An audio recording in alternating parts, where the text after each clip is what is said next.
just a complete coward move, especially for a championship race car driver and race team.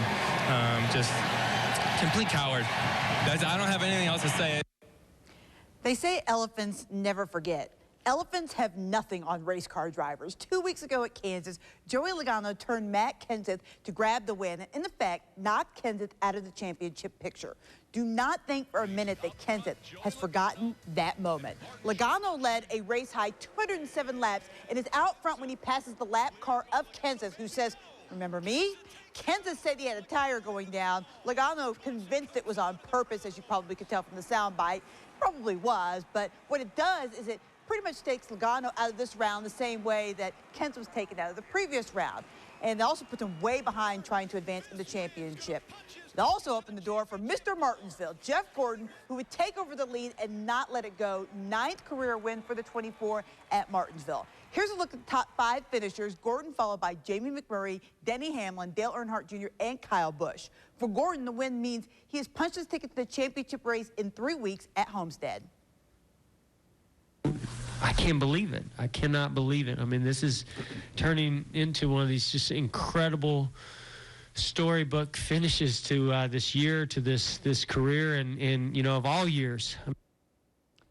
If you have to end your race season a little early, it's good to go out on top. Henderson Motorsports, the small part-time race team based in Abingdon, ran its final race of 2015 yesterday in Martinsville, and it scored its first ever top 10, bringing the number 75 home in 8th place. For a small team on a small budget, a top 10 finish is quite an accomplishment.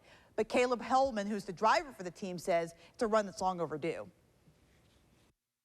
We're right here in tiny Abingdon, Virginia, doing our own little thing, and we show up at the racetrack and are able to outrun them. And that does a lot for the confidence, that's for sure.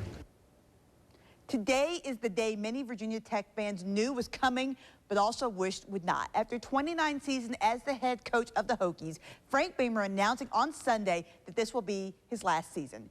He helped put Virginia Tech football on the map, leading the Hokies to 22 straight bowl games and 7 conference titles, 4 in the ACC and 3 in the Big East. But his teams have struggled to compete on the national stage in recent seasons, losing at least 5 games in each season dating back to 2012. Here's a closer look at Beamer by the numbers. He sports a 235, 120, and 2 record as the Hokies head man. That makes him the winningest active coach in Division I FBS.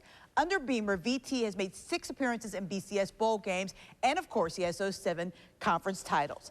In a statement released by the school on Sunday, Beamer said, quote, "I will forever be grateful to everyone who made these past 3 decades the best years of my life. It's an emotional day for me and my family. I am so honored and humbled to have served as your head coach." Beamer also said he will speak more about his decision to retire at his regularly scheduled media conference on Monday.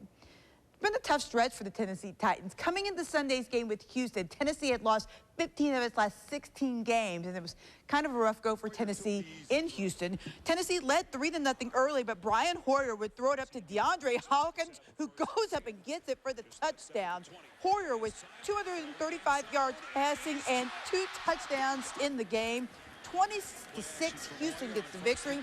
The Titans have now lost 6 straight games, and without their number 1 pick and their starting quarterback, it's been kind of a tough stretch for Tennessee. Absolutely. Well, thank you, Heather, and we'll take a look at our Sunday night football picks after the break.